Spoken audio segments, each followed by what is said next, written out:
that's a tough one because no one ever wants to say no. We're all guilty as business owners of going, yes, and then figuring out later how you do that, whether that is 24 hours a day in the office or 7 days a week in the office or trying to do too many projects. So it's a really difficult question. No one wants to say no to someone who wants to work with us, who wants to pay us. So it's very, very difficult.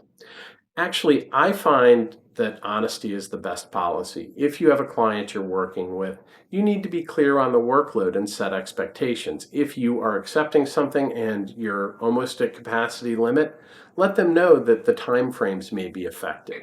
If you have someone that you are going to have to say no to, let them know why. Let them know that right now you're at capacity and you'd love to help them out, but you wouldn't be able to give them the service that you are really committed to. And then I would also suggest, at the risk of losing them as a client, to find them another solution. Help them find another attorney or another business owner who can help them. More often than not, they'll remember that positively and come back to you.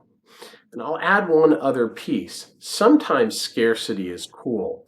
I know when you have a doctor who goes, well, I'm not accepting new patients, you go, wow, that must be a good doctor, and you want to go to them. You want to find a way to get in.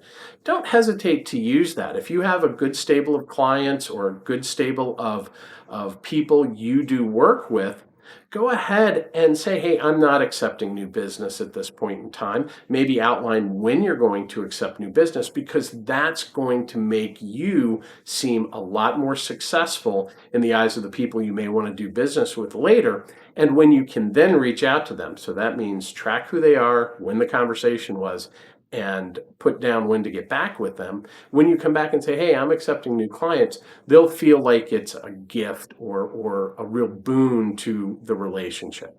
So feel free to try it. It may work for you, it may not, but that's one other approach.